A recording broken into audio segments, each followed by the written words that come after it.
AIMIM नेता अकबरुद्दीन ओवैसी ने एक बार फिर भड़काऊ तकरीर दी है। एक सभा के दौरान अकबरुद्दीन ओवैसी ने कहा कि कांग्रेस और बीजेपी एक जैसे हैं। यूपी में योगी बुलडोजर चलवाते हैं, वैसे ही तेलंगाना में रेवंत रेड्डी करते हैं। जब हमारा मामला आता है तो सब एकजुट हो जाते हैं। हर किसी ने हमको जख्म दिया है। इन्हें मुसलमानों और हमारी शरीयत से दुश्मनी है। तमिलनाडु विधानसभा चुनाव से पहले राजनीतिक सरगर्मियां बढ़ गई हैं। एआईएडीएमके से निकाले गए और राज्य के पूर्व सीएम ओ पनीरसेल्वम डीएमके में शामिल हो गए। सीएम एमके स्टालिन की मौजूदगी में उन्होंने पार्टी का दामन थामा। डीएमके में शामिल होने के बाद पनीरसेल्वम ने कहा कि ईपीएस के अहंकार और सत्ता के दुरुपयोग ने ऐसे हालात पैदा कर दिए कि एआईडीएमके कभी चुनाव नहीं जीत सकती। बता दें कि 2022 में एआईडीएमके ने पनीरसेल्वम को पार्टी से निकाला था। उत्तर प्रदेश की योगी सरकार अपराधियों पर सख्त एक्शन ले रही है। सहारनपुर में प्रशासन ने बीएसपी के पूर्व विधायक हाजी मोहम्मद पर बड़ी कार्रवाई की है, जहां हाजी मोहम्मद इकबाल की करोड़ों की संपत्ति को कुर्क किया गया है।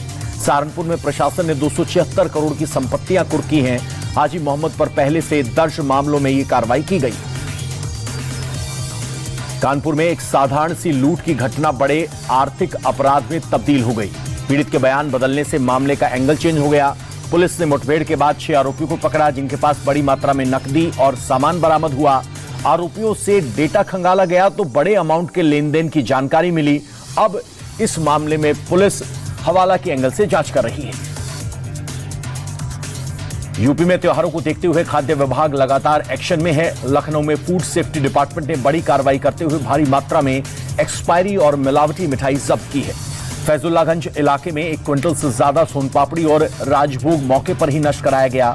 इसके अलावा अलग अलग इलाकों में छापेमारी कर 10,415 किलो मसाले और खोया सीज किया गया, जिसकी अनुमानित कीमत 55 लाख रुपए है।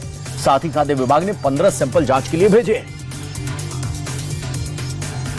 संभल में जुमे के दिन होली का जश्न मनाया जा रहा है। होली से पहले खाटू श्याम की भव्य शोभा यात्रा निकाली गई।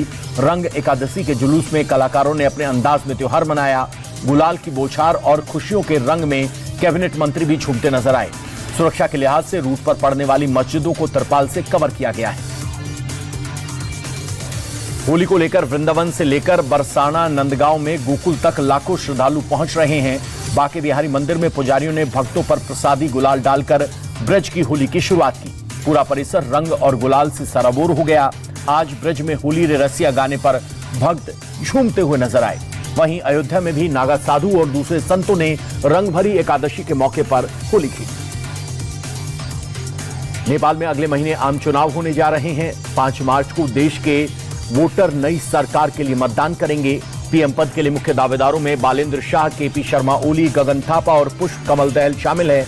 इस बीच राजनीतिक पार्टियां जोर शोर से चुनाव प्रचार कर रही हैं। बालेंद्र शाह लोकप्रियता का चेहरा बनकर उभरे हैं। दरअसल पिछले साल जेन-ज़ी के हुए हिंसक प्रदर्शन के बाद केपी शर्मा ओली की सरकार गिरने के बाद ये चुनाव हो रहे हैं। उत्तर कोरियाई नेता किम जोंग उन ने अमेरिका को सख्त संदेश दिया है। किम जोंग ने कहा कि अमेरिका चाहे तो बड़ा टकराव टाल सकता है। अगर अमेरिका अपनी शत्रुपूर्ण नीति को छोड़ दे और उत्तर कोरिया की न्यूक्लियर सुप्रीमेसी को स्वीकार कर ले तो दोनों देशों में दोस्ती का रास्ता खुल जाएगा। साथ ही किम जोंग ने साउथ कोरिया को भी धमकी देते हुए कहा कि हमें खतरा हुआ तो साउथ कोरिया को पूरी तरह से नष्ट कर देंगे।